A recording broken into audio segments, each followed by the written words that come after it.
This is the Lone Crater YouTube. We hope this video helps. You begin by choosing dairy and starter. Whole milk yields creamier yogurt. 2% is lighter. Heat milk to 180 degrees F to denature proteins, then cool it to 110 degrees F so the culture survives. You add 2 tablespoons live yogurt or 1 teaspoon powdered starter per liter, whisking to distribute cultures evenly. Once mixed, pour into warm, sanitized jars and close lids. Make sure to keep everything clean.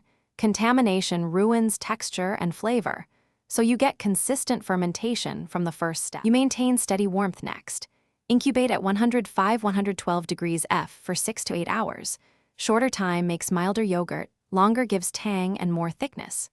Use an oven with the light on, a yogurt maker, or a preheated thermos to hold temperature.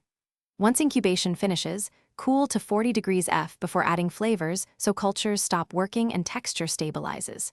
You can fold in sweeteners, vanilla, or pureed fruit now. Mix gently to avoid breaking structure, and make sure to taste and adjust sweetness gradually.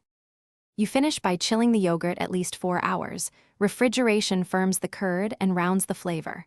Once cold, strain through cheesecloth for 1 to 3 hours if you want Greek-style thickness, or leave as is for spoonable yogurt.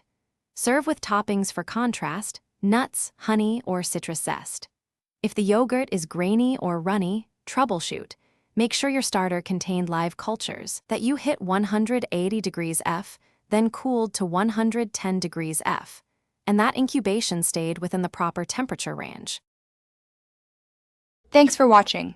Consider subscribing if we helped you.